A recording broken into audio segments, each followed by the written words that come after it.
আসসালামু আলাইকুম বন্ধুরা, কেমন আছেন? আশা করি ভালো আছেন। আজকে আমরা জানব ইসলামের দ্বিতীয় যুদ্ধ উহুদ যুদ্ধ সম্পর্কে। চলুন জেনে আসি। হিজরি তৃতীয় শাওয়াল মাসে ইসলামের দ্বিতীয় যুদ্ধ উহুদ সংঘটিত হয়। মদিনার মসজিদে নববী থেকে উত্তরে 5 কিলোমিটার দূরে উহুদের প্রান্তর। বদর যুদ্ধের ঠিক 1 বছর পর উহুদ যুদ্ধ হয়। মক্কার অমুসলিম ও মদিনার মুসলিমদের মধ্যে এই যুদ্ধ সংঘটিত হয়। বদর যুদ্ধের পরাজয় শোক মক্কার জনগণ মানতে পারছিল না। ওই যুদ্ধে বেঁচে যাওয়া নেতারা পরামর্শ করলেন, আবু সুফিয়ানের বাণিজ্য কাফিলা যাদের ব্যবসা রয়েছে তারা শুধু মূলধন ফেরত পাবেন এবং লাভ্যাংশের টাকা সামরিক শক্তি অর্জন করে মুসলমানদের উপর প্রতিশোধ নেওয়া হবে। ঘরে ঘরে যুদ্ধের প্রস্তুতি শুরু হয়ে গেল। কিনানা ও তিহামা গর্তের লোকেরা একেবারে প্রস্তুত হয়ে গেলেন। হাফসিরা বর্ষা নিক্ষেপ পারদর্শী, তাদের তীর লক্ষ্যভ্রষ্ট হয় না। তাই ওয়াহিশি নামের এক হাবশি কৃতদাসকে মুসলমানদের হত্যার বদলে মুক্তির প্রলোভন দেখানো হয়। যুদ্ধের সার্বিক প্রস্তুতি শেষে মদিনার দিকে রওনা হয় আবু সুফিয়ানের নেতৃত্বে 3,000-এর বেশি যোদ্ধা। তাদের মধ্যে 700 যোদ্ধা ছিল বর্মা পরিহিত, ছিল 200 ঘোড়া ও 3,000 উট। সঙ্গে নেওয়া হলো নারীদের।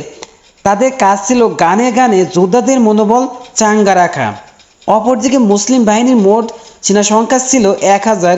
এর মধ্যে 100 জন বর্মা পরিহিত ছিলেন এবং 50 জন ছিলেন অশ্বারোহী।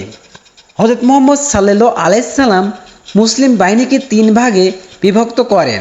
এগুলো হলো মুহাজির বাহিনী, আউস বাহিনী ও খাজরাজ বাহিনী।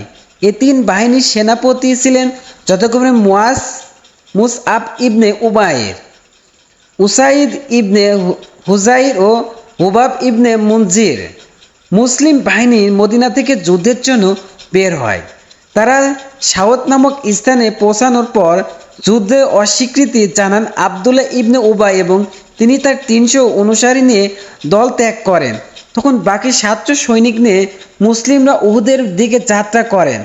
যাত্রাপথে প্রতিপক্ষের মুখোমুখি না হওয়ার জন্য ভিন্ন পথ অবলম্বন করা হয়। পথ প্রদর্শক ছিলেন আবু খাইসামা। এ সময় প্রতিপক্ষের পশ্চিমে ছেড়ে দিয়ে বনি হারিসা গর্তের শস্যক্ষেত্রের মধ্য দিয়ে ভিন্ন একটি পথ অবলম্বন করে উহুদের দিকে মুসলিম বাহিনীকে নিয়ে যাওয়া হয়। মল্লযুদ্ধের শুরুতে অমুসলিম বাহিনীর পতাকাধারী তালহা ইবনে আবি তালহা এগিয়ে এলো। হযরত আলী রাদিয়াল্লাহু আনহু তাকে আক্রমণ করেন। এতে তালহা নিহত হন। আবু সুফিয়ানের অশ্বারোহী বাহিনী দুবার গিরিপথে প্রবেশের চেষ্টা করে ব্যর্থ হয়ে ফিরে গেল। তারা রণে ভঙ্গ দিয়ে পালাতে লাগলো। এদিক উহুদের প্রান্তরে ছোট্ট আকারে পাহাড় জাবালে রুমা অর্থাৎ রুমা পাহাড়ের নবীজির 50 জন তীরন্দাজ সাহাবীকে নিযুক্ত করে বলেছিলেন, আমাদের জয় পরাজয় যাই হোক তোমরা এখানে থাকবে। রাসূল সাল্লাল্লাহু আলাইহি সাল্লাম তাদের আব্দুল্লাহ ইবনে জুবাইর রাদিয়াল্লাহু আনহুর নেতৃত্বে থাকার নির্দেশ দিয়েছিলেন। শত্রুর বাহিনীকে পালাতে দেখে নিজেদের জয় হয়েছে ভেবে তারা নবীজির নির্দেশনার কথা ভুলে যান এবং গনিমতের মাল সংগ্রহে ব্যস্ত হয়ে পড়েন। কিন্তু নবীজির নির্দেশে উপেক্ষা করার মাসুল তাদের দিতে হলো। যখন তীরন্দাজ গনিমতের মাল সংগ্রহে ব্যস্ত ছিলেন তখন অমুসলিম বাহিনী গিরি অতিক্রম করে মুসলমানদের পেছন থেকে আক্রমণ করে তাদের ছত্রভঙ্গ করে দিল।